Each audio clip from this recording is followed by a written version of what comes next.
അസ്സലാമലൈക്കും, welcome back to my channel. അപ്പോൾ ഇന്ന് ഞാൻ വന്നിട്ടുള്ളത് ഒരുപാട് സന്തോഷമുണ്ട് എനിക്ക് ഇന്ന് ഈ ഒരു സ്റ്റോറി ഷെയർ ചെയ്യാൻ വേണ്ടിയിട്ട്. എൻ്റെ സെക്കൻഡ് ഡെലിവറി സ്റ്റോറിയാണ് ഇന്ന് ഞാൻ ഷെയർ ചെയ്യാൻ പോകുന്നത്. അത്ര വലിയ സംഭവബഹുലമായിട്ടുള്ള സ്റ്റോറി ഒന്നുമല്ല. ഒരു പ്രത്യേകത എന്ന് പറയുന്നത് നമ്മുടെ കൊറോണ ടൈമിലുള്ള ഡെലിവറിയാണ്. അതായത് സെക്കൻഡോ തേർഡോ ലോക്ക്ഡൗണിലുള്ള ഡെലിവറിയാണ്. അപ്പോൾ അതിൻ്റേതായ കുറച്ച് പ്രത്യേകതകളും പിന്നെ ഒരു സെക്കൻഡ് ടൈം ഡെലിവറി എന്നുള്ളതിൽ എനിക്ക് വന്ന കുറച്ച് ബെനിഫിറ്റുകളും, അതുപോലെ തന്നെ വിത്ത് ഹസ്ബൻഡ് ആൻഡ് വിത്തൗട്ട് ഹസ്ബൻഡ് എങ്ങനെയായിരിക്കും നമ്മുടെ ഡെലിവറി എന്നുള്ളതും, അതായത് നമ്മുടെ മനസ്സിലുള്ള ഒരു ഹാപ്പിനെസ്, കോൺഫിഡൻസ്, പിന്നെ ഒരു ഹെൽപ്ഫുൾ, അങ്ങനെയുള്ള കുറച്ച് കാര്യങ്ങളൊക്കെ എൻ്റെ അനുഭവം നിങ്ങളുമായിട്ട് ഷെയർ ചെയ്യാമെന്ന് വിചാരിച്ചിട്ടാണ് ഇന്ന് ഞാൻ വന്നിട്ടുള്ളത്. ഡോക്ടർ പറഞ്ഞു ഇനി നമുക്ക് വെയിറ്റ് ചെയ്യേണ്ട, 37 വീക്സ് എത്തിയിട്ടുണ്ട് ഓൾറെഡി. പിന്നെ എനിക്ക് ലാസ്റ്റ് പ്രഗ്നൻസിയിലും പ്രഷർ ഉണ്ടായിരുന്നു. അപ്പോൾ ഇത്തവണയും അതിൻ്റെ ടാബ്ലറ്റ് നേരത്തെ കഴിച്ചു തുടങ്ങി. 7 മന്ത് വരെയൊക്കെ കഴിച്ചിട്ടുണ്ടായിരുന്നു. നോർമലാണ് അത്യാവശ്യം എന്ന് പറഞ്ഞിട്ട്.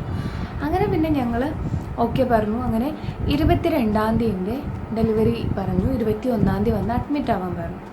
അപ്പോൾ അഡ്മിറ്റ് ആവണതിന് നമ്മൾ സാധാ ടൈമിൽ ഹോസ്പിറ്റലിൽ പോകുന്ന പോലെയല്ല ഇപ്പോൾ ഈ പ്രസൻറ്റ് ടൈം, ലോക്ക്ഡൗൺ ടൈം നമ്മൾ ഹോസ്പിറ്റൽ പോകുന്നത്.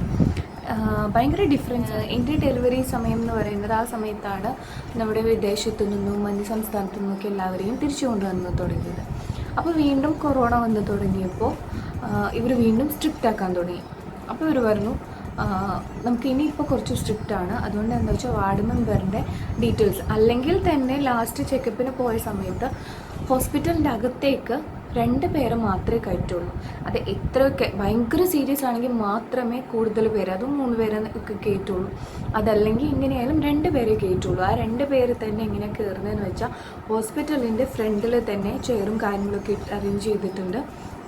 ഓരോരുത്തരായിട്ട് അവരുടെ ഊഴനുസരിച്ച് ചെന്ന് ഹാൻഡ് വാഷ് ചെയ്ത് സാനിറ്റൈസറൊക്കെ യൂസ് ചെയ്ത് ഓരോരോ ഫോം ഫില്ല് ചെയ്യാൻ തരും. നമ്മുടെ പേരും അഡ്രസ്സും പ്ലേസും, നമ്മൾ എന്തെങ്കിലുമൊക്കെ ലക്ഷണങ്ങളുണ്ടോ, അല്ലെങ്കിൽ കൊറോണ ഉള്ള ആരെങ്കിലുമായിട്ട് ബന്ധം ഉണ്ടായിരുന്നോ, വിദേശത്തു നിന്ന് ആരെങ്കിലും വന്നിട്ടുണ്ടോ, ക്വാറന്റൈൻ കഴിഞ്ഞിട്ടുണ്ടോ, അങ്ങനെ കുറേ ഡീറ്റെയിൽസ് ചോദിച്ചിട്ടുള്ളൊരു ആപ്ലിക്കേഷൻ ഒരു ഫോമുണ്ട്. ആ ഫോം ഫില്ല് ചെയ്ത് കൊടുത്തതിന് ശേഷം മാത്രം കൊടുത്തിട്ട് ടെമ്പറേച്ചർ ചെക്ക് ചെയ്യും. എന്നിട്ടാണ് നമ്മുടെ ഏത് പർപ്പസ് ഏത് ഡോക്ടറെ കണ്ടെന്നൊക്കെ നോക്കിയിട്ട് അതൊക്കെ ചെക്ക് ചെയ്ത് ഓക്കെ ആക്കിയിട്ട് അവർ അകത്തേക്ക് കയറ്റുള്ളൂമായിരുന്നു. അപ്പോൾ അതിൻ്റെ അഡ്മിഷൻ ടൈം ആയപ്പോൾ അതിലും സ്ട്രിക്റ്റായി. അപ്പോൾ എന്താ പറ്റിയെന്ന് വെച്ചിട്ടുണ്ടെങ്കിൽ വാർഡ് മെമ്പറിനെ വിളിച്ചിട്ട് അവർ കൺഫേം ചെയ്യും നമ്മൾക്ക് കൊറോണ ഇല്ല എന്നുള്ളത്, ഒരു പ്രൂഫിന് വേണ്ടിയിട്ട്. അപ്പോൾ അത് നോട്ട് ഫോർ അഡ്മിഷൻ ഇല്ല, ചെക്കപ്പിന് വരുന്നവരെ ആയാലും വാർഡ് മെമ്പറെ വിളിച്ച് കൺഫേം ചെയ്തതിന് ശേഷം മാത്രമേ അവരകത്തേക്ക് കയറ്റുന്നുണ്ടായിരുന്നുള്ളൂ. അതല്ലാന്നുണ്ടെങ്കിൽ നമുക്ക് ആ ഹോസ്പിറ്റലിൻ്റെ അകത്തേക്ക് കയറാൻ പോലും പറ്റില്ല. അത്ര സ്ട്രിക്റ്റ് ആയിരുന്നു. കാരണം നമ്മൾ വിളിക്കുന്ന സമയത്ത് ചിലപ്പോൾ വാർഡ് മെമ്പേഴ്സ് അവർ വേറെ വല്ല മീറ്റിങ്ങിലോ കാര്യങ്ങളിലോ ഒക്കെയാണ്, ഫോൺ അറ്റൻഡ് ചെയ്യാൻ പറ്റില്ല, അങ്ങനെ ഒരുപാട് നേരം അവിടെ വെയിറ്റ് ചെയ്യേണ്ടി വരും. അങ്ങനെ ഒരുപാട് പേരെ ഞാൻ കണ്ടിട്ടുമുണ്ട്. അവർ വിളിക്കുന്ന സമയത്ത് വാർഡ് മെമ്പറെ കോൺടാക്ട് ചെയ്യാൻ പറ്റാതെ വരെയും അവിടെ വെയിറ്റ് ചെയ്യാൻ 1-2 മണിക്കൂറൊക്കെ പുറത്ത് വെയിറ്റ് ചെയ്യേണ്ടി വരുന്നതും ഗർഭിണികൾക്ക്. അത് പക്ഷേ നമ്മുടെ സേഫ്റ്റിക്ക് വേണ്ടിയിട്ടാണെന്നുള്ളത് കൊണ്ട് നമുക്കൊന്നും ചെയ്യാൻ നിവൃത്തിയില്ല. അങ്ങനെ എൻ്റെ അഡ്മിഷൻ ഡേറ്റിന് ഒരു 2-3-4 ദിവസം മുന്നേ എനിക്ക് ഹോസ്പിറ്റലിൽ നിന്ന് കോൾ വന്നു. നമ്മുടെ വാർഡ് മെമ്പറിൻ്റെ പേരും ഡീറ്റെയിൽസും പിന്നെ എൻ്റെ അഡ്രസ്സും കാര്യങ്ങളൊക്കെ ഒന്ന് വാട്സപ്പ് ചെയ്ത് കൊടുക്കാൻ പറഞ്ഞിട്ട്. അപ്പോൾ അവർ പറഞ്ഞ എന്താണെന്ന് വെച്ചാൽ എന്തായാലും അഡ്മിഷന് വരുമ്പോൾ വാർഡ് മെമ്പറിനെ വിളിച്ച് കൺഫേം ചെയ്യാൻ പറയും.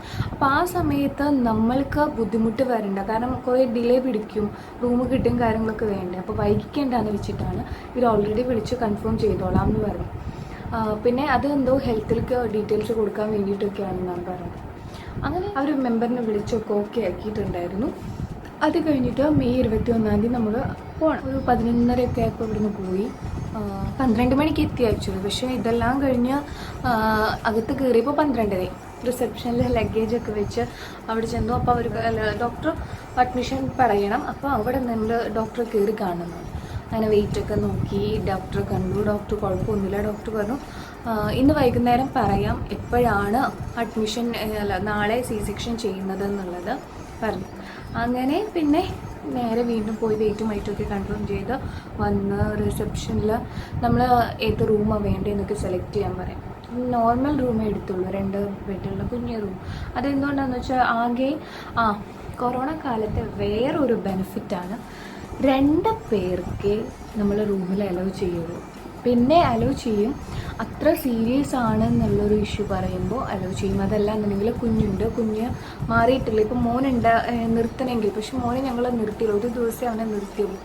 അത് എന്തുകൊണ്ടാണെന്ന് വെച്ചാൽ കുട്ടികൾ ഹോസ്പിറ്റലിൽ നിർത്തുന്ന അത്ര നല്ല, പോരാത്തതിന് ഇവനാണെന്ന് വെച്ചാൽ ഫുള്ള് ബേബി ക്രാഫ്റ്റിൻ്റെ അവിടെ ആയിരിക്കും കളിക്കുന്നതിൽ. അപ്പം അതുകൊണ്ട് അവിടെ നിർത്തിയില്ല, മോനെ നിർത്തണ്ടെന്ന് വിചാരിച്ചു ഞങ്ങൾ. അതുകൊണ്ട് നോർമൽ ഒരു ബെഡ് മാത്രമേ എടുത്തുള്ളൂ, 2 ബെഡിൻ്റെ ഒരു നോർമൽ റൂം. അതാണ് എല്ലാം കൊണ്ടും നല്ലതെന്ന് തോന്നി, കാരണം 2 പേരെ നിർത്തുള്ളൂ എന്ന് പറഞ്ഞു. അപ്പം ഞാനും പ്രസവം നോക്കുന്ന ചേച്ചിയുമാണ് ഡെലിവറിയുടെ അന്ന് തൊട്ട് നിൽക്കാമെന്ന് വിചാരിക്കുന്നത്. അപ്പോൾ ഇന്ന് എൻ്റെ കൂടെ, അതായത് അഡ്മിഷന് വേണ്ടി വരുമ്പോൾ എൻ്റെ കൂടെ ഉള്ളത് എൻ്റെ ഹസ്ബൻഡ് മുബിക്കയാണ്. ഞാനും മുബിക്കയും കൂടിയാണ് വരുന്നത്. മുബിക്ക എന്താ പറയുക, എല്ലാ പ്രവാസി ഭാര്യമാരെയും പോലെ ഞാനും വിചാരിച്ചിരുന്നത്, എന്തിനാണ് ഭർത്താവ് നമ്മളുടെ ഡെലിവറി ടൈമിൽ ആവശ്യമില്ലല്ലോ, അവർ ആകെ വർഷത്തിൽ 1 മാസം ലീവ് കിട്ടുള്ളൂ, ആ സമയം ഇങ്ങനെ വന്ന് പോകണ്ട, കുഞ്ഞിനൊരു 6 മാസമൊക്കെ ആകുമ്പോൾ അവർക്കും ഒന്ന് കണ്ട് കളിപ്പിക്കാനുള്ളൊരു ഇതാവും, എടുക്കാനൊക്കെ ഉള്ളൊരു ഇതാവും, അപ്പോൾ ആ സമയത്ത് വന്നാൽ പോലെയെന്ന് എല്ലാവരും പോലെ ഞാനും അങ്ങനെ തന്നെയാണ് വിചാരിച്ചിട്ടുണ്ടായിരുന്നത്. പക്ഷേ സത്യം പറഞ്ഞാൽ ഇത്തവണ ലോക്ക്ഡൗണും ഒക്കെ ആയി കുറേ മുന്നേ വന്ന് പോയിൻ്റെയൊക്കെ പെട്ടുപോയി ഇതിൽ. പക്ഷെ ഭയങ്കര ഹെൽപ്ഫുള്ളായിരുന്നു, അത് ഞാൻ പിന്നെ പറയാം കേട്ടോ. അതിന് ഞങ്ങൾ റൂം കിട്ടി 101, എൻ്റെ റൂം നമ്പർ 101 ആയിരുന്നു. റൂം കിട്ടി, ഞങ്ങൾ റൂമിലേക്ക് പോയി. ഉച്ചയായപ്പോഴേക്കും കയറിയിട്ടുണ്ടായിരുന്നു. നോമ്പ്, ലാസ്റ്റ് നോമ്പ്, അതായത് ലാസ്റ്റ് വെള്ളിയാഴ്ച ആയിരുന്നു നോമ്പിന്.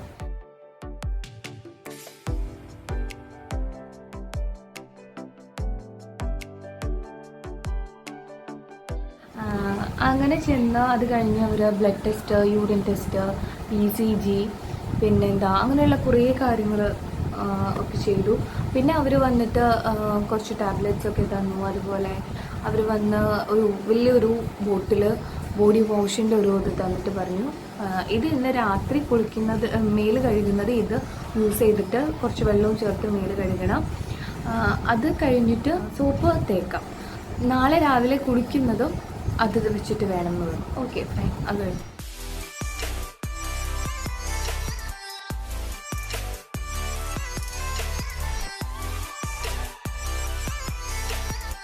കഴിഞ്ഞു പിന്നെ ഒരു ഷീറ്റ് കൊണ്ടു തന്നു അവർ, നാളെ ഡെലിവറി കഴിഞ്ഞ് വരുമ്പോൾ ആ ഷീറ്റ് ബെഡിൽ വിരിക്കണം, അപ്പോൾ ബ്ലഡൊക്കെ ഷീറ്റിലാവില്ല എന്ന് പറഞ്ഞിട്ട്.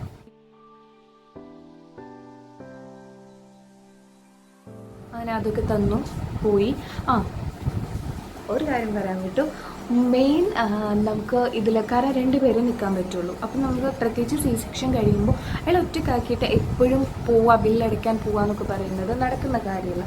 അപ്പോൾ ഇവിടെ നമുക്ക് കിട്ടുന്ന ഒരു ബെനിഫിറ്റാണെന്ന് വെച്ചാൽ ക്രെഡിറ്റ് പേയ്മെൻറ്റ് ഉണ്ട് സിസ്റ്റം. അത് ബെനിഫിറ്റ് ആണോ ഇനിയിപ്പോൾ ദോഷമാണോ എന്നൊന്നും അറിയില്ല, പക്ഷേ നമുക്ക് നല്ല ഉപകാരമായിരുന്നു.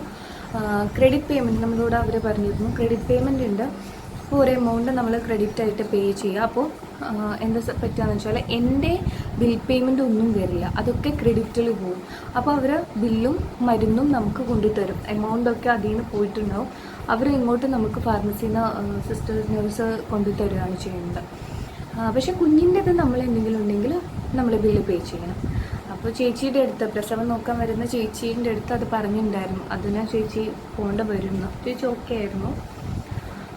അങ്ങനെ ഞങ്ങൾ അതൊക്കെ കഴിഞ്ഞ് റൂമിൽ നിന്നു. പിന്നെ എനിമ രാത്രി ഫുഡ് കഴിച്ചിട്ട് 9 മണി 8:45 ഫുഡ് കഴിച്ചു. പിന്നെ അത് കഴിഞ്ഞിട്ട് ഫുഡ് കഴിച്ചിട്ടുണ്ടായിരുന്നില്ല. പിന്നെ എനിക്ക് എനിമ തരാൻ വേണ്ടി വന്നു. എൻ്റെ പഠിച്ചോനെ, ഞാൻ എനിമ എന്ന് പറഞ്ഞാൽ എനിക്കിപ്പോഴും ആലോചിച്ചുകൂടാ, ഏതെല്ലാം കാര്യങ്ങളൊന്നുമല്ല, നമുക്ക് വയറ് ക്ലീനായി പോകാൻ വേണ്ടിയിട്ടാണല്ലോ, നിൽക്കാൻ പറ്റുന്നില്ല അപ്പോൾ തന്നെ. അപ്പം ഒരു 5 മിനിറ്റെങ്കിലും പിടിച്ച് നിർത്തി, എന്നിട്ട് ബാത്റൂമിൽ പോയത്, അതിൻ്റെ കൂടെ അത്രയൊന്നും പറ്റിയില്ല, പോയി. അത് കഴിഞ്ഞ് പിന്നെ കുഴപ്പമുണ്ടോ, ഞാൻ ഓക്കെ കഴിഞ്ഞിട്ടുണ്ടാവും കയറി. രാത്രി ഒരു 11 മണിയായപ്പോഴാണ് എനിമ തന്നത്. ഒരു 3 മണിയായപ്പോൾ തൊട്ട് ഞാൻ ഇങ്ങനെ ബാത്റൂമിൽ പോയിക്കൊണ്ടിരിക്കുക. നോർമൽ സമയത്ത് നമ്മൾ ബാത്റൂമിൽ പോകുന്നതിന് നമുക്കൊരു പ്രശ്നമില്ല, പക്ഷേ ഈ വയറും വെച്ചിട്ട് നമ്മൾ ബാത്റൂമിൽ പോകാമെന്ന് പറഞ്ഞാൽ ഭയങ്കര ബുദ്ധിമുട്ടാണ്. പോവാൻ വരെ ഇത് തന്നെ ഇങ്ങനെ ഞാൻ ഒരു 5-6 പ്രാവശ്യം പോയിട്ടുണ്ട്. അങ്ങനെ ഇനിമയുടെ ഇതൊക്കെ കഴിഞ്ഞ് ഒരു 4:30 അപ്പോൾ തലേ ദിവസം അവർ നമ്മളെ അടുത്ത് പറഞ്ഞിട്ടുണ്ടായിരുന്നു 7:30 ആകുമ്പോൾ വരും. 7:30 ആകുമ്പോൾ അവർ നമ്മളെ കൊണ്ടുപോകും. 8:30 ഒക്കെ 8:30 അല്ല 9:30ക്കാണ് ഡെലിവറി കൊണ്ടുപോകുന്നത്, അവിടുന്ന് ലേബർ റൂമിൽ നിന്ന് കൊണ്ടുപോകുന്നത്. അപ്പോൾ 7:30 ആകുമ്പോൾ വരുമെന്ന് പറഞ്ഞിട്ടുണ്ടായിരുന്നു. പിന്നെ എന്തായിരുന്നു, അപ്പോൾ എനിക്ക് തൈറോയ്ഡ് കുറവാണ്. അത് ഇപ്പം നോർമലാക്കി. അപ്പോൾ അതിൻ്റെ മരുന്ന് നേരത്തെ കഴിക്കണം. പിന്നെ വേറെ 2 ഗുളികകളും തന്നിട്ടുണ്ടായിരുന്നു. അനസ്തീഷ്യയുടെ ടെസ്റ്റ് ചെയ്തിട്ടില്ല, അത് പിറ്റേ ദിവസമേ ചെയ്യൂ എന്ന് പറഞ്ഞു. അപ്പോൾ അങ്ങനത്തെയൊക്കെ പറഞ്ഞു. പിന്നെ എന്തൊക്കെയാണ് ലേബർ റൂമിലേക്ക് കരുതേണ്ടതെന്ന് പറഞ്ഞു. കാരണം ഇത് ഓൾറെഡി നമുക്ക് C-സെക്ഷൻ ആണെന്ന് അറിയുന്നുണ്ട്. അങ്ങനത്തെ കാര്യങ്ങളൊക്കെ പറഞ്ഞിട്ടുണ്ടായിരുന്നു. നമുക്ക് വേണ്ട മാക്സി, പിന്നെ പാഡ്, അതുപോലെ തന്നെ മുണ്ട് കീറിയിട്ട് ഒരു മുണ്ട് ഉടുത്തിട്ട് പോകണം. മാക്സിൻ്റെ ഇടയിൽ നമ്മൾ പാവാടയ്ക്ക് പകരം ഒരു മുണ്ട് കയ്യിൽ വെക്കാമെന്ന് പറഞ്ഞു. ഓക്കെ, അങ്ങനെ നമ്മൾ അതൊക്കെ റെഡിയാക്കിയിട്ടുണ്ടായിരുന്നു. പിന്നെ ഒരു കാര്യം പറയാനുള്ളത്, ലേബർ റൂമിൻ്റെ ഫ്രണ്ടിൽ സത്യം പറഞ്ഞാൽ എനിക്ക് ഭയങ്കരമായിട്ട് കുറച്ചുകൂടി നമുക്ക് ബെറ്ററായിട്ട് എന്താ പറയുക, നല്ലത് ശരിക്കും ഇങ്ങനെയൊക്കെ തന്നെയാണ്. ഒരു പ്രസവം എന്ന് പറയുമ്പോൾ ലേബർ റൂമിൻ്റെ ഫ്രണ്ടിൽ മിനിമം ഒരു 10 പേരെങ്കിലും എന്തായാലും ഉണ്ടാവുന്ന ഒരു സംഭവമാണ്. അല്ലെങ്കിൽ ഒരു 5 പേര് 6 പേരെങ്കിലും. അങ്ങനെയുള്ളിടത്ത് ഇവിടെ എൻ്റെ ഡെലിവറിയുടെ സമയത്ത് 2 പേരാണ് ഉണ്ടായിരുന്നത്. ആകെ 2 പേരെ അവർ അനുവദിക്കുകയുള്ളൂ. സത്യം പറഞ്ഞാൽ ഒരാളായിരുന്നു. ഇക്ക ഓൾറെഡി എൻ്റെ കൂടെ ഉണ്ട്. അത് കഴിഞ്ഞിട്ട് പിന്നെ ഉമ്മ രാവിലെ വരികയാണ് ചെയ്തത്. നമുക്ക് ഒന്നോർക്കുമ്പോൾ സങ്കടമാണ്, പക്ഷേ എന്ത് ചെയ്യാം, നമുക്ക് ഇപ്പോഴത്തെ ഒരു സാഹചര്യത്തിൽ ഫോർ എ ബെറ്റർ ലൈഫ് നമുക്കതൊക്കെ തന്നെ പറ്റുള്ളൂ. അങ്ങനെ അതൊക്കെ കഴിഞ്ഞ് ഡെലിവറി ഒരു കൊണ്ടുപോകണം. ഞാനപ്പോൾ എനിക്ക് സത്യം പറഞ്ഞാൽ ചിരി വന്നു പോയിട്ടുണ്ട് കേട്ടോ. കാരണം നമ്മളെന്തല്ലോ ഡെലിവറിക്ക് പോകുന്നത്, സിസ്റ്റർ വന്നു, ഞാൻ 7:30 ആകുമ്പോൾ റെഡി ആയിട്ടിരിക്കുകയാണ് കേട്ടോ. അപ്പോൾ സിസ്റ്റർ വന്നിട്ട് പറഞ്ഞു, ശരി നമുക്ക് പോവാം, കവറൊക്കെ എടുത്തോളൂ എന്ന് പറഞ്ഞു. ഞാൻ ആ കവറും പിടിച്ച് പോവാണ് C-സെക്ഷന് നമ്മുടെ ലേബർ റൂമിലേക്ക് പോകുന്നത്. അങ്ങനെ നേരെ ചെന്നിട്ട് തന്നെ അവരുടെ മറ്റേ പച്ച ആ ഡ്രസ്സ് ഇടിച്ച് ബാക്ക് ഓപ്പൺ ആയിട്ടുള്ള അതിൽ നേരെ ട്രിപ്പ് തന്നു. കുറേ കഴിഞ്ഞ് അപ്പോൾ കയ്യിൽ പേരൊക്കെ സ്റ്റിക്കർ അടിച്ച് ഒട്ടിച്ച്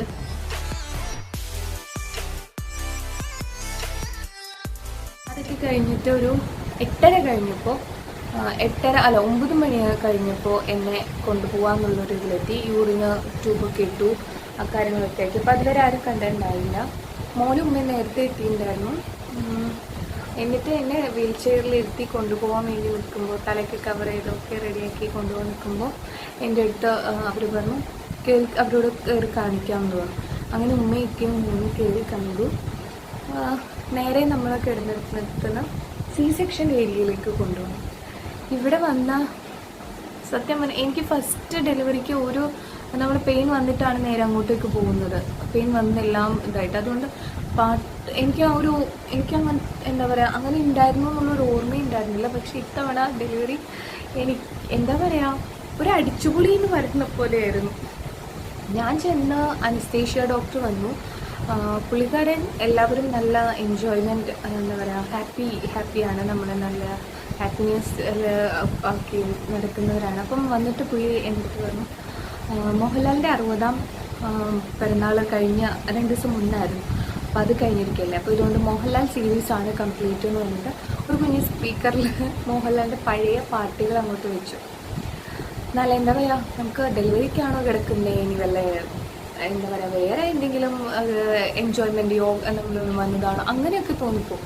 നല്ല എൻജോയ്മെൻ്റ് ആയിട്ട് കിടക്കുക, ഹാപ്പി. അപ്പോൾ അവർ എൻ്റെ അടുത്ത് പറഞ്ഞു, ഈ പാട്ട് ശ്രദ്ധിച്ചോളൂ കേട്ടോ, നന്നായിട്ട് പാട്ടൊക്കെ ശ്രദ്ധിച്ച് എൻജോയ് ചെയ്തിരുന്നോളൂ എന്നാണ്. അപ്പോൾ അനസ്തേഷ്യ എടുക്കുന്ന സമയമായിരുന്നു. അങ്ങനെ അതിൻ്റെ നമ്മുടെ മുട്ട് ഇവിടെയൊക്കെ കൊള്ളിച്ച് അങ്ങനെയൊക്കെ ഇതാക്കി അനസ്തേഷ്യൊക്കെ എടുത്തു. അനസ്തേഷ്യ എടുത്ത് കഴിഞ്ഞപ്പോൾ പിന്നെ ചടപടാന്നായിരുന്നു. അപ്പോൾ ഡോക്ടർ വന്നിട്ടുണ്ടായിരുന്നു. എല്ലാവരും ആ ഒരു സമയത്ത്, അതായത് സിസേറിയൻ്റെ ആ ഒരു സമയത്ത് മാത്രം പാട്ടൊന്ന് സൗണ്ട് കുറച്ചു. എന്നിട്ട് ഡോക്ടർ നമുക്ക് അറിയുന്നുണ്ടോ എന്ന് അറിയാൻ വേണ്ടിയിട്ട് മുട്ടൊക്കെ ഉണ്ടെങ്കിൽ അറിയണ്ടോ ഒന്നുമില്ല. ശരിക്കും ഭയങ്കര ഹെൽപ്പായിരുന്നു അനസ്തേഷ്യ ഡോക്ടറും അതുപോലെ വേറെ ഡ്യൂട്ടി നഴ്സുമാരായിരുന്നു.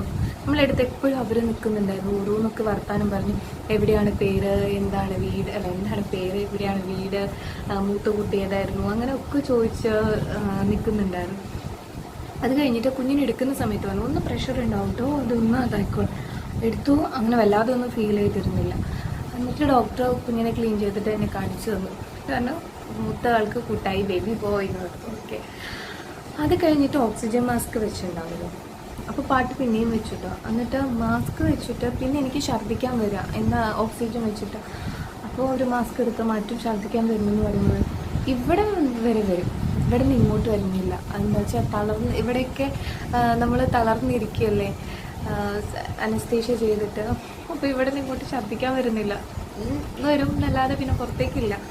അങ്ങനെ എന്താ പറയുക, ലാസ്റ്റ് 2-3 പ്രാവശ്യം അങ്ങനെ ഞാൻ പറഞ്ഞു ഓക്സിജൻ മാസ്ക് വേണ്ടാന്ന് പറഞ്ഞു. അത് വെക്കുമ്പോഴാണ് ഛർദ്ദിക്കാൻ വരുന്നത്. അപ്പോൾ അവർ ഓക്കെ എന്ന് പറഞ്ഞിട്ട് അതെടുത്ത് നീക്കിത്തന്നു. പിന്നെ കുഴപ്പമൊന്നും ഉണ്ടായില്ല. പിന്നെ ഇങ്ങനെ പാട്ടും കേട്ട് കിടന്നു. കുറേ കഴിഞ്ഞപ്പോൾ എനിക്ക് ഓർമ്മയില്ല പിന്നെ എന്താ നടന്നത് ഏതാ നടന്നതെന്നൊന്നും ഓർമ്മയില്ല. 10/16 മോൻ ജനിച്ചത്, മെയ് 22 10/16. അത് കഴിഞ്ഞ് എനിക്ക് പിന്നെ ഓർമ്മ വരുന്ന സമയം എന്ന് പറയുന്നത് ഒരു 3 മണി, വൈകുന്നേരം 3 മണിക്കാണ്. അപ്പോൾ ഓർമ്മ വന്നപ്പോൾ ഞാൻ കിടക്കുന്നുണ്ട്, എൻ്റെ അപ്പുറത്തും 2-3 പേര് വരെ കിടക്കുന്നുണ്ട്. പിന്നെ എന്താ അത് അവർ ഒരു 4 അതിൻ്റെ ഇടയിൽ എൻ്റെ ഇക്ക വന്ന് കയറി കണ്ടു. അപ്പോൾ ഇക്ക വന്ന് ജസ്റ്റ് അവരോട് എന്നെ കണ്ടില്ല, അവരോട് ചോദിച്ചു പോയി എപ്പോഴാണ് റൂമിലേക്ക് ഷിഫ്റ്റ് ചെയ്യുന്നതെന്ന് ചോദിച്ചു പോയി. എന്നിട്ട് അപ്പോൾ ഇക്ക അതിന് മുന്നേ വന്ന് കണ്ടിരുന്നു. ഞാനപ്പോൾ ആ സമയത്ത് നല്ല മയക്കത്തിലായിരുന്നു, വിളിച്ചിട്ടൊന്നും അറിഞ്ഞില്ല. അപ്പോൾ ഒക്കെ പറയായിരുന്നു ഭയങ്കര സങ്കടമായിപ്പോയി കണ്ടപ്പോൾ. 4 മണിയൊക്കെ കഴിഞ്ഞപ്പോൾ എന്നെ അവർ നേരെ ഷിഫ്റ്റ് ചെയ്തു. നമ്മൾ അവരുടെ ഡ്രസ്സൊക്കെ മാറ്റി ക്ലീൻ ചെയ്യിച്ച് തുടയ്ക്കും, നമ്മൾ ബോഡി ഫുള്ള് തുടയ്ക്കും. എന്നിട്ട് നമ്മൾ മാക്സി ഇട്ട് നമ്മുടെ പാഡൊക്കെ ചേഞ്ച് ചെയ്ത് എല്ലാം ഇതൊക്കെ. അതിൻ്റെ ഇടയിൽ ഇവർ PV ചെയ്തു. സത്യം പറഞ്ഞാൽ ഈ ഭാഗ്യത്തിന് അനസ്തേഷ്യയുടെ ഇതായതുകൊണ്ട് അറിഞ്ഞില്ല കേട്ടോ PV.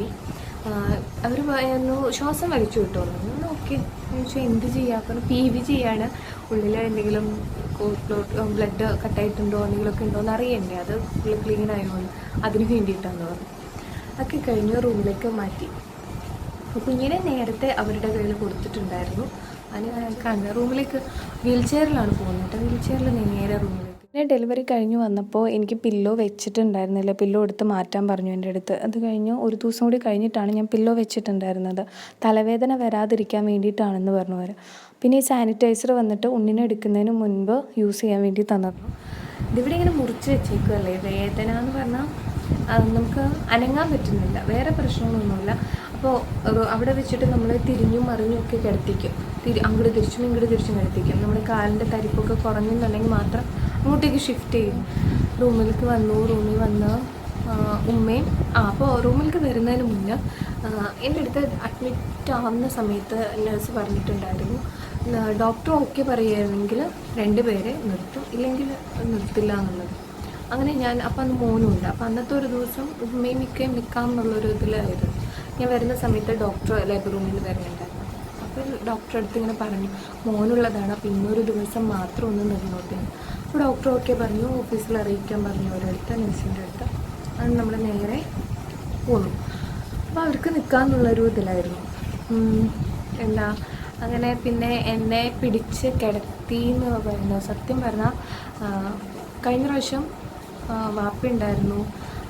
അപ്പോൾ നമുക്ക് ആ ഒരു കോൺഫിഡൻസ് ഉണ്ടായിരുന്നു. ഇത്തവണ മുഖ്യമുള്ളത് ഭയങ്കര ഹെൽപ്പായിരുന്നു. ഞാൻ വിചാരിച്ചിരുന്നത് ഭർത്താവിൻ്റെ ആവശ്യമൊന്നും വലിയ കാര്യമായിട്ടില്ല, അവർ ആ ഒരു ഇതിൽ വന്നാൽ മതി. മാത്രമല്ല അവർക്കും പ്രസവം അത്രയേ എന്താണ് ഏതാണ്. മാത്രമല്ല പറയുമ്പോൾ ചിലപ്പോൾ C-സെക്ഷൻ അല്ലേ, അത്ര വലിയ സംഭവമല്ലല്ലോ, നോർമൽ പോലെ അല്ലല്ലോ എന്നൊക്കെ പറഞ്ഞു. പക്ഷേ ഇത് കണ്ടു കഴിഞ്ഞപ്പോൾ ശരിക്കും പുള്ളിക്കും മനസ്സിലായി എന്താണ് നമ്മൾ അനുഭവിക്കുന്ന വേദന എന്നുള്ളത്. കാരണം പകുതി മുറിച്ചിട്ടാണ് നമ്മൾ കൊണ്ടുവരുന്നത്. നമ്മൾ അത്രയും പെയിനും കാര്യങ്ങളും ഒക്കെ സഹിച്ച് തന്നെയാണ് നമ്മൾ വരുന്നത്. എന്താ പറയുക, എന്നെ പിടിച്ചു തരാൻ എനിക്ക് ഭയങ്കര ഹാപ്പി ആയിരുന്നു. അതുപോലെ തന്നെ ഭയങ്കര ഒരു സ്പെഷ്യൽ ഫീലിംഗ് ആയിരുന്നു. കാരണം എന്നെ പിടിച്ച് ബെഡിലേക്ക് കിടത്താനും നമുക്ക് ഒറ്റയ്ക്ക് എഴുന്നേൽക്കാനൊന്നും പറ്റില്ല, ഭയങ്കര വേദനയും ബുദ്ധിമുട്ടായിരിക്കും.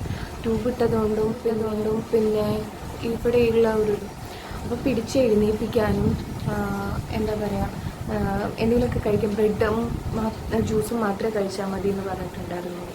അപ്പോൾ അത് എന്തെങ്കിലും കഴിക്കാനായാലും അതിനൊക്കെ ആയാലും നമ്മൾ പിടിച്ച് എഴുന്നേൽപ്പിക്കാൻ ഒക്കെ ഉണ്ടായിരുന്നത് ഭയങ്കര ഹെൽപ്പായിരുന്നു. അത് ഒരുപാട് നന്ദി ഞാൻ ഈ സമയത്തിൽ എനിക്കോട് അറിയിക്കുകയാണ്. ഞാൻ എന്നേ പറഞ്ഞതാണ്, എന്നാലും ഇപ്പോൾ പറയുകയാണ്. അത്ര ഹാപ്പി ആയിരുന്നു ഞാൻ. പിന്നെ ഉമ്മയുടെ അടുത്തായിരുന്നു ഉമ്മയുണ്ടായിരുന്നത്. ഉമ്മ ഇടയ്ക്കിടയ്ക്ക് ഉമ്മയ്ക്ക് അവർ കിടക്കുന്ന കൂടി കൊടുത്തിരുന്നു. അങ്ങനെ പിറ്റേ ദിവസമായപ്പോൾ ഡോക്ടർ വന്നു. പിന്നെ എൻ്റെ ഡോക്ടർ വന്നു. അപ്പം അവർ കുഴപ്പമില്ല, ട്യൂബ് രാവിലെ വന്ന് യൂറിൻ ട്യൂബ് ഊരി. അത് ഊരി കഴിഞ്ഞപ്പോൾ എനിക്ക് തന്നെ ബാത്റൂമിൽ പോകാമെന്നുള്ളത്. അപ്പോൾ ഞാൻ പറഞ്ഞു ഓക്കെ. കാരണം ഫസ്റ്റ് ഡെലിവറിക്ക് എനിക്ക് ഓർമ്മയുണ്ട്, എനിക്ക് ധൈര്യമേ ഉണ്ടായിരുന്നില്ല നടക്കാനായിട്ട്. ആരെങ്കിലുമൊക്കെ പിടിച്ച് കൊണ്ടുപോകണം. അതുപോലെ പാല് കൊടുക്കാനൊക്കെ ഞാൻ ഇരുന്നിരുന്നത് ഒരു തലാണ കസേരയിൽ വെച്ച്, ഒരു തലാണ ഇങ്ങനെ വെച്ച് അതൊന്നും കൂടി ഇടിക്ക് ഇറങ്ങി, എന്നിട്ട് അങ്ങനെ ഭയങ്കര ബുദ്ധിമുട്ടായിരുന്നു. പക്ഷേ ഇത്തവണ ഐ എം കോൺഫിഡൻറ്റ് എന്ന് പറഞ്ഞിട്ട് ഞാനാണ് ഒറ്റയ്ക്ക് നടന്നൊക്കെ പോയത് ബാത്റൂമിലേക്ക്. ആകെ ചില കാര്യങ്ങൾക്ക് മാത്രം ഒരാളുടെ ഹെൽപ്പ് വേണം. അതിന് എൻ്റെയൊക്കെ very very very thank you. എന്നിട്ട് അതൊക്കെ കഴിഞ്ഞു. അപ്പോൾ ഡോക്ടേഴ്സൊക്കെ വന്നു, ഉണ്ണിയുടെ ഡോക്ടറൊക്കെ വന്നു, കുഴപ്പമൊന്നുമില്ല എന്ന് പറഞ്ഞു. അപ്പം ഇവർ പോവാറായി. ഇനി ഞാനും ചേച്ചിയും മാത്രമായിരിക്കും. ചേച്ചി അങ്ങനെ ഇവർ പോയി. അപ്പോൾ അതിൻ്റെ ഇടയിൽ വേറൊരു കാര്യമുള്ളത്, ഈ ലോക്ക്ഡൗൺ സമയത്ത് വിസിറ്റേഴ്സിനെ അനുവദിക്കില്ല. വിസിറ്റേഴ്സ് നമുക്കൊരു പാസ് തന്നിട്ടുണ്ടാകും. ആ പാസ് വെച്ച് മാറി ഒരു 10 മിനിറ്റ് നിൽക്കാം എന്നുള്ളത് മാത്രം. അപ്പോൾ ഫസ്റ്റ് ഡെലിവറി കഴിഞ്ഞപ്പോൾ കിക്കാടെ വീട്ടിൽ ഉമ്മയും വാപ്പയും എന്നെ വന്നു. അവർ രാത്രി വന്നിട്ട് അവരാദ്യം അവർ ഭയങ്കര ഇതായിരുന്നു, കയറ്റാൻ വേണ്ടിയിട്ട് സമ്മതിക്കില്ല എന്നൊക്കെ പറഞ്ഞു. പിന്നെ ഇക്കയും ഉമ്മയും ഇവിടുന്ന് പോയി. അവർ താഴെ നിന്നു, ഉമ്മയും കൂടി മോനും കൂടി. എന്നിട്ട് ഇവർ കയറി വന്നിട്ടാണ് ഓരോരുത്തരായിട്ട് കയറി വന്നത് കണ്ടത്. ഒരു 5 മിനിറ്റ് പോലും തികച്ച് നിൽക്കാൻ പറ്റിയില്ല. എന്നിട്ടാണ് ഇവർ കണ്ട് വേഗം പോയത്. അതായത് ഒരുപാട് പേര് കൂടി നിന്നാലും ഡെലിവറി നടക്കും, 2 പേര് കൂടി നിന്നാലും ഡെലിവറി നടക്കും. അത് വളരെ ഹാപ്പി ആയിട്ട് അങ്ങനെ അതൊക്കെ കഴിഞ്ഞ് ഇവർ പോയി. ചേച്ചി വന്നു, ഞാനും ചേച്ചിയും തന്നെയായി.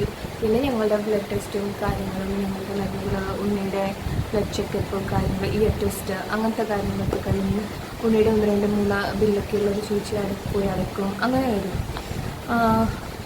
5th ഡേ 4th ഡേ ഉള്ള ബ്ലഡ് റിസൾട്ട് മതി. അപ്പോൾ അതനുസരിച്ചിട്ടാണ് 5ാമത്തെ ദിവസം ആക്ച്വലി എനിക്ക് ഡിസ്ചാർജ് ഉണ്ട്. മോനെ സുന്നത്ത് ചെയ്തിട്ട് പോകണോ വേണ്ടി എന്നുള്ളതാണ്. ഈ ബ്ലഡ് റിസൾട്ട് അനുസരിച്ചിട്ടാണ്. ബ്ലഡ് റിസൾട്ട് വന്നപ്പോഴാണ് ബിലിറൂബിൻ കുറച്ച് അതായത് 10 വേണ്ടത് 14 ഉണ്ട്. അപ്പം മോന് ചൂടിൽ കിടത്തേണ്ടി വരുന്നത്. അവർ നേരെ കൊണ്ടുവന്നു. ചൂടി കിടത്താൻ കണ്ണ് കിട്ടാൻ സ്നെഗ്ഗി ഇടിക്കണം, ഇല്ലെങ്കിൽ ജനറ്റിക് പ്രോബ്ലംസും അവരുടെ കാഴ്ചയ്ക്ക് പ്രോബ്ലംസൊക്കെ വരാം. ലൈറ്റിൻ്റെ ഇടയിൽ കിടന്നിട്ട് ഓപ്പണായിട്ട് കിടക്കാൻ പറ്റില്ല. അപ്പോൾ എന്ത് ചെയ്യും? മോനെ കിടത്തണം. മോനെ കിടത്തിയിട്ടാണെന്ന് വെച്ചാൽ ഒരു രക്ഷയില്ല, അവൻ കിടക്കുന്നില്ല. ഉറക്കി കിടത്താൻ പറയുന്നു, ഉറക്കുന്നു, എടുത്തുന്നു, എഴുന്നേക്കുന്നു, ഇത് തന്നെ. അല്ലെങ്കിൽ കൈയിട്ട് എങ്ങനെയാക്കി അത് വെച്ചിട്ടുള്ള ഇറിറ്റേഷൻ കളയുന്നു. ഒരു ഐഡിയയില്ല ഞങ്ങൾക്ക് എന്ത് ചെയ്യണമെന്നോ. അപ്പോൾ നൈറ്റ് ഡ്യൂട്ടി നേഴ്സ് വന്നപ്പോൾ പുള്ളിക്കാർ വന്ന് നല്ലപോലെ ഉറക്കിയിട്ട്, അതായത് രാത്രിയൊക്കെ നമ്മൾ ഉറങ്ങുന്ന ആ ഒരു നല്ല ഉറക്കുണ്ടല്ലോ, ആ ഉറക്കത്തിൻ്റെ ഇടയിൽ കിടത്താൻ പറ്റും. അങ്ങനെ ഉറങ്ങിയപ്പോൾ 1/2 മണിക്കൂർ കിടത്തി. പക്ഷേ പിന്നെ ഞങ്ങൾ കിടത്തില്ല. കാരണം ഞാൻ പെട്ടെന്ന് മയങ്ങിപ്പോയി കഴിഞ്ഞാൽ നമ്മൾ അറിയില്ല ഉണ്ണി കൈ തട്ടി ഇതാക്കുന്നു. അപ്പോൾ അതുകൊണ്ട് ഞങ്ങൾ പിന്നെ മാറ്റി കിടത്തി. എന്നിട്ട് രാവിലെ സിസ്റ്റർ പറഞ്ഞു, നഴ്സ് പറഞ്ഞതെന്ന് വെച്ചാൽ ഇത് എന്ന് വെച്ചാൽ ഉണ്ണിയുടെ ഇവിടെയൊക്കെ ചെറുതായിട്ട് മഞ്ഞപ്പ് പോലെ നമുക്ക് കാണാമായിരുന്നു. അപ്പം അത് മാറിയിട്ടില്ല എന്നുണ്ടെങ്കിൽ ഡോക്ടർ വന്നിട്ട് ഒന്നും കൂടി നമ്മളുടെ അടുത്ത് കിടത്താൻ പറയും. ഒരു ദിവസം കൂടി അതിന് പോകും, അതല്ലെങ്കിൽ NICUക്ക് ഷിഫ്റ്റ് ചെയ്യാൻ പറയും. അപ്പം അതിൽ നല്ലത് നമ്മൾ തന്നെ കിടക്കുന്നതല്ലേ എന്ന് പറയും. അങ്ങനെ പിറ്റേ ദിവസം നല്ല ഉറക്കത്തിലായിരുന്നു രാവിലെ. അപ്പം ഞാൻ ഒരു മണിക്കൂർ വെച്ചു. അത് കഴിഞ്ഞ് പിന്നെ ഒരു ഗ്യാപ്പിട്ട് വീണ്ടും 1 മണിക്കൂർ കിടത്തി. അങ്ങനെ 2 മണിക്കൂർ കിടത്തിയിട്ടുണ്ടായിരുന്നു പിറ്റേ ദിവസം. ഇതാണ് ഉണ്ണിനെ ചൂടിൽ കിടത്താൻ വേണ്ടിയിട്ട് കൊണ്ടുവന്നത്. ഇതിൻ്റെ 2 ലൈറ്റ് ഒരുമിച്ച് ഓണാക്കണം, ഓഫ് ചെയ്യണം എന്നൊക്കെ പറഞ്ഞിട്ടാണ് പോയത്. ഇതിൻ്റെ ഇടയിൽ എന്താ പറയുക, കണ്ണിലെ ഗ്ലാസും ആ ഒരു എന്താ പറയുക ഡയപ്പറും കെട്ടിക്കാതെ കിടത്തരുതെന്ന് പ്രത്യേകം പറഞ്ഞു. കാരണം അവരുടെ കണ്ണിനൊക്കെ ഭാവിയിൽ പ്രോബ്ലം വരും അതിൽ നിന്ന് മാറിക്കിടന്നാൽ. അപ്പം അതൊക്കെ ശ്രദ്ധിച്ച് വേണം നമ്മളിവരെ കിടത്താൻ. അതുകൊണ്ട് ഭയങ്കര നമ്മളെപ്പോഴും നോക്കിയിരിക്കണമായിരുന്നു. അങ്ങനെ എൻ്റെ ഡോക്ടർ വന്നു, ഡിസ്ചാർജ് പറഞ്ഞു. സ്റ്റിച്ച് അത് പറഞ്ഞപ്പോഴാട്ടോ, സ്റ്റിച്ച് 2ാമത്തെ ദിവസം 3ാമത്തെ ദിവസം എടുത്തിരുന്നു. മേല് കഴുകാനൊക്കെ പറഞ്ഞിരുന്നു. പിന്നെ ഈ സിസേറിയൻ്റെ ഏറ്റവും വലിയ പറ്റിയത് നമ്മൾ നടന്ന് തന്നെയാണ് നമ്മുടെ പെയിൻ മാറുള്ളൂ. അല്ലാതെ നമ്മൾ സ്റ്റിച്ചിൻ്റെ പെയിനൊന്നും മാറാനേ പോകുന്നില്ല. അപ്പോൾ എപ്പോഴും വന്നിട്ട് നടക്കുന്നില്ലേ എന്ന് തന്നെയാണ് ഇവർ ചോദിച്ചുകൊണ്ടിരിക്കുന്നത്. എന്നാൽ റൂമിൻ്റെ പുറത്തേക്ക് അങ്ങനെ പോകാനും പറ്റില്ല. ആവശ്യത്തിന് മാത്രമല്ലാതെ റൂമിൻ്റെ പുറത്തേക്ക് പോകാൻ പറ്റില്ല. പിന്നെ അപ്പോൾ ഓക്കെ പറഞ്ഞു. അങ്ങനെ സുന്നത്ത് ബുക്ക് ചെയ്യണം.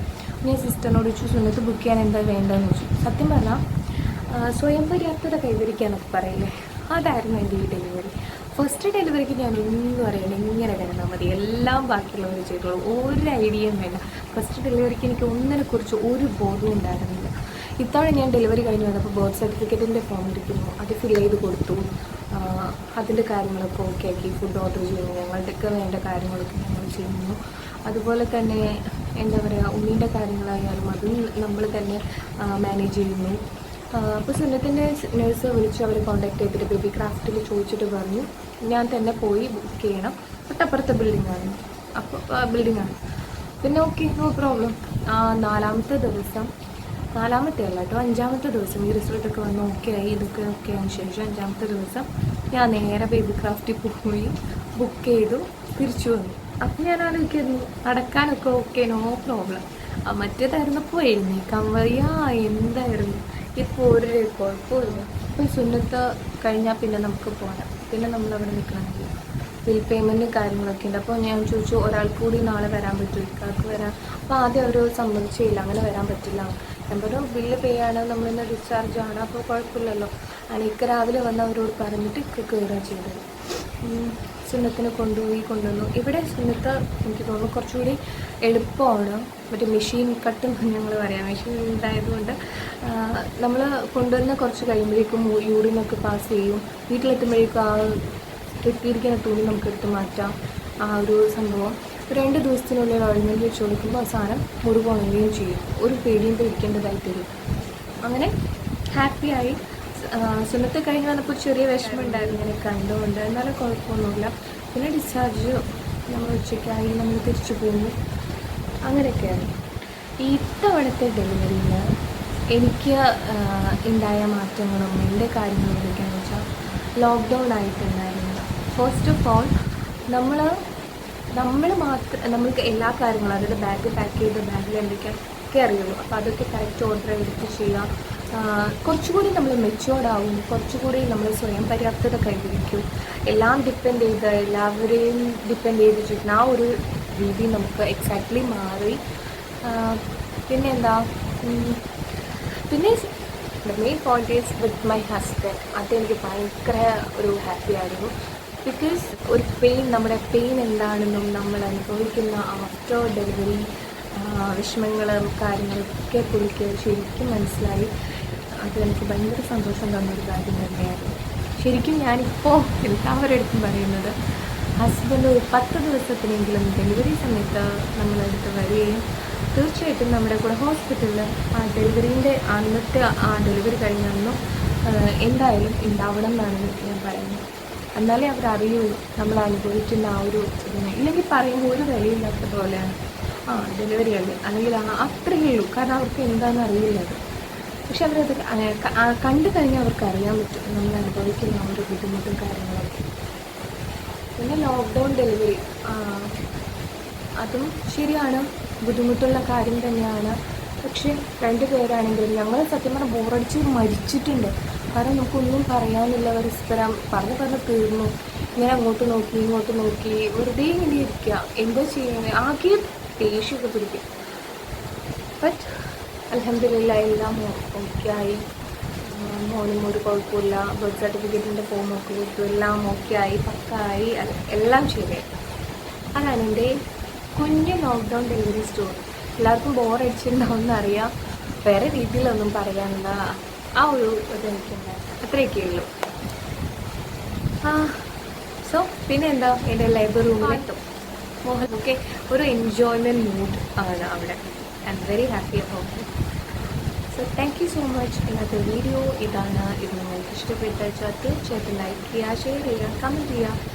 മാത്രമല്ല എൻ്റെ ചാനൽ പുതിയതായിട്ട് ആരെങ്കിലും കാണുകയാണെന്നുണ്ടെങ്കിൽ നിങ്ങൾ സബ്സ്ക്രൈബ് ചെയ്താലേ എൻ്റെ വീഡിയോസൊക്കെ നിങ്ങൾക്ക് പിന്നെയും കാണാൻ പറ്റുള്ളൂ. അതിൻ്റെ അടുത്ത് നോട്ടിഫിക്കേഷൻ ഉണ്ടല്ലോ, അതുകൂടി ക്ലിക്ക് ചെയ്താൽ എൻ്റെ വീഡിയോസ് വരുമ്പോൾ നിങ്ങൾക്ക് അറിയാനും പറ്റും. Stay home, stay safe.